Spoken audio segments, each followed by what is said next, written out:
Good morning, children. How are you all? Hope you all are safe at home. Children, today I will explain you chapter number 3, machines of unit number 1. See, children, we all have observed that machines are playing an important role in our daily life works. Okay, children, machines makes the job easier and faster. We are using many machines to do many works, many activities in our day to day life. Okay, children, for example, it is our common experience that it is easier to open a nut by the use of a wrench, okay, than to open it by hand.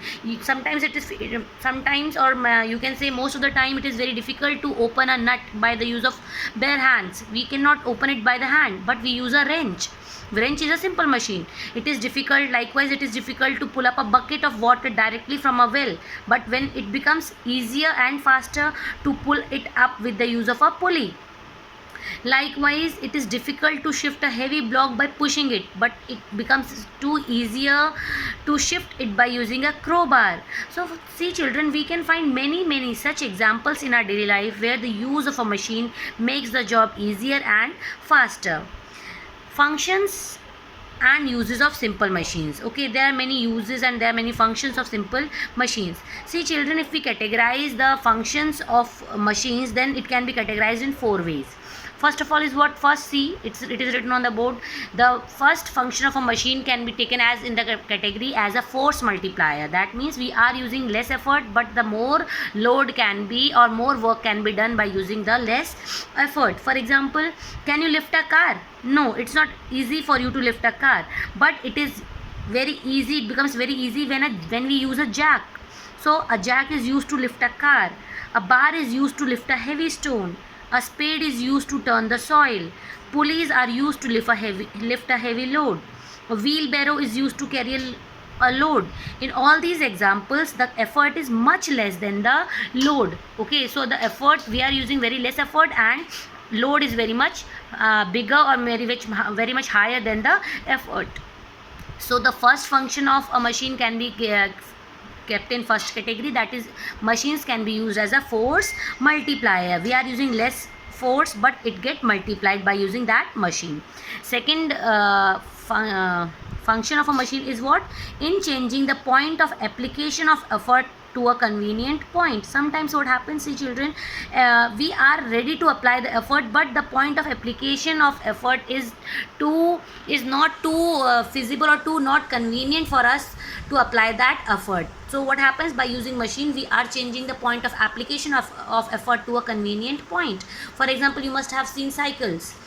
In the rear wheel of a cycle is rotated by applying the effort on the pedal, okay, attached to the toothed wheel, which is joined to the rear wheel with the help of a chain. So it is very easy for you to apply the effort on the pedal than to apply the effort on the rear wheel. So where you are applying the effort right now? On the pedal. So we have changed, by using the machine, what we have done, we have changed the application of effort to a convenient point. Okay, children. Now third is what? Changing the direction of effort to a convenient direction. Now direction of effort to a convenient direction. For example, you just take an example. If a bucket full of water is lifted up from a well without the use of a pulley, then what happened? You have to apply the effort to be applied upwards, and it is very difficult to apply upward direction force, okay, by using a single fixed pulley. But when you fix a pulley there, it becomes possible to lift the bucket from the well by applying the effort in the downward direction. Now when you apply the effort in the downward direction, you can easily pull the bucket full of water from out of the well.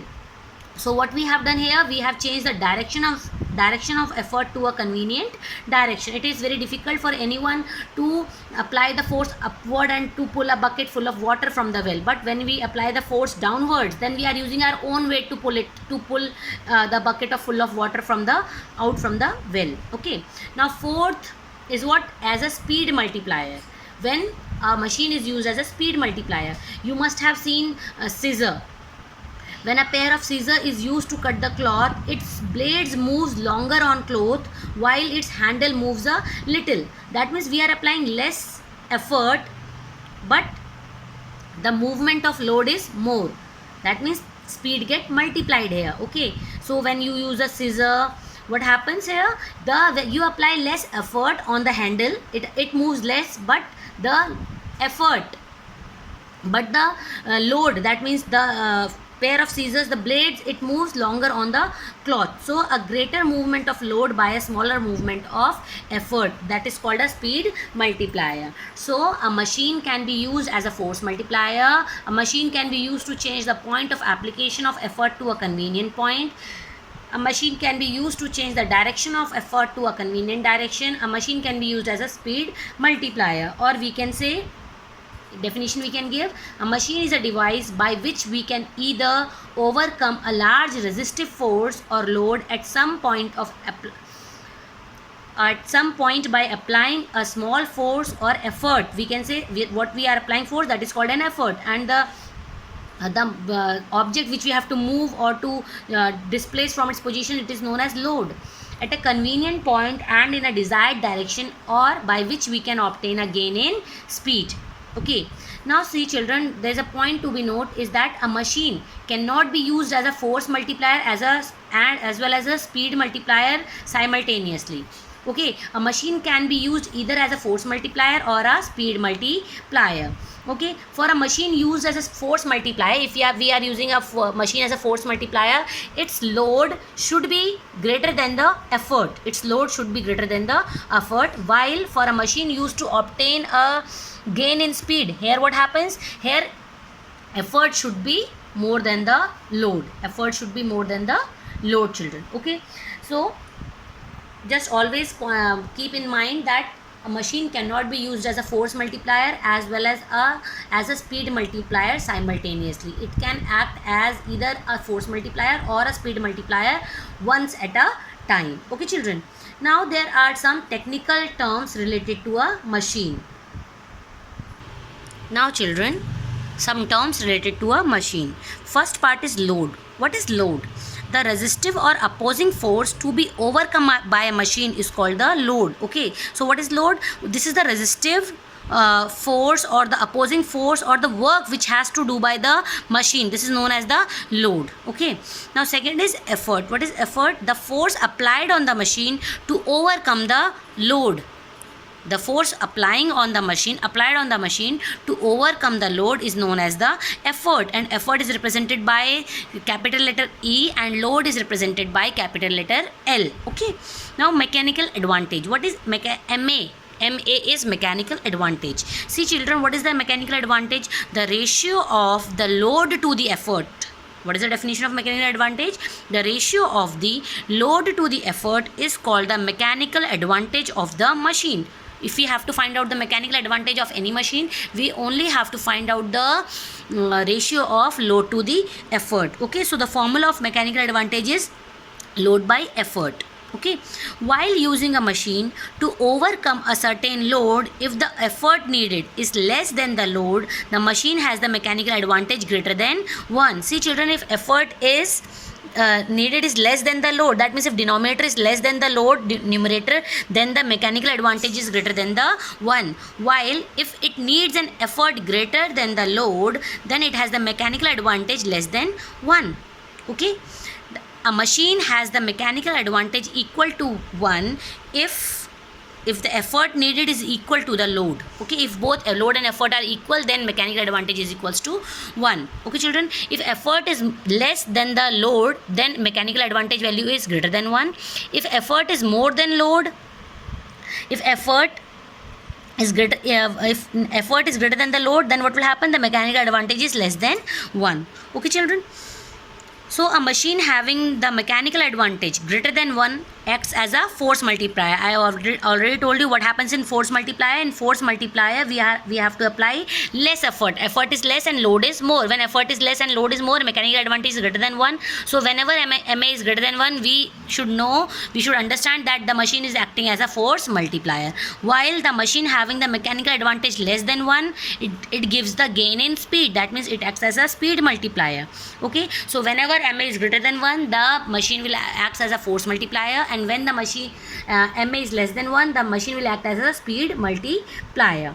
Okay, And when the mechanical advantage is equal to 1, what will happen? It is generally used to change the direction of effort, as there is no gain in force or speed. When ma is equals to 1, then what will happen?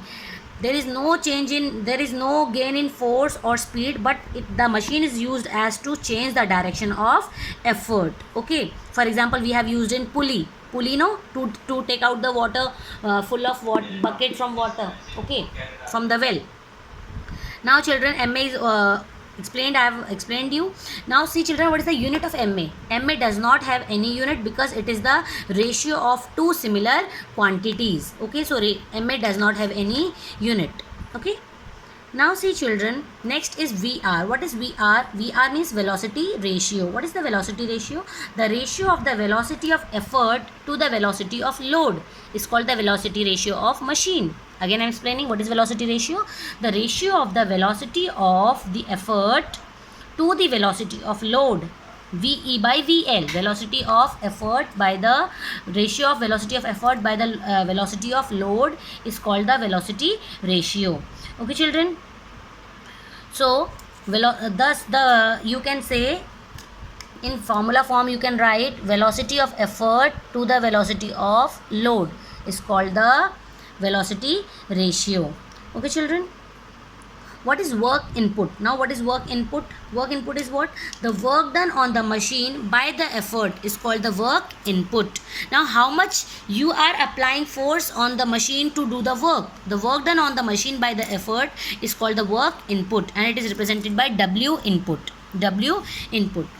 Okay, so what is work done? Work input in short, in small, in gist or in summary, we can say that work input is equals to what? Work done by the effort on the machine. And what is work output? Work output means work done by the machine. Work input means work done on the machine by the effort. Work output means work done by the machine on load is called the work output. Okay, now what is efficiency? Efficiency is represented by the symbol neta, and it is defined as efficiency of a machine is the ratio of the work done on load by the machine to the work done on the machine by the effort. That means W efficiency is what? W output by W input. Efficiency is the ratio of work done on load by the machine to the work done on machine by the effort. Okay, did you understand? And sometimes efficiency is usually expressed as a percentage, so we can write efficiency equals to W output divided by W input multiplied by 100%. Okay, again efficiency does not have any unit, since it is also the ratio of two similar quantities. See children, these are the basic terms related to a machine. Your work is to read page number, first 3 pages of chapter number 3, machines. Okay, in these 3 pages, that means page number 48, 49 and 50, you will get all these terms. So you have to read this and understand all this. Okay children, I hope you all will read this. Thank you.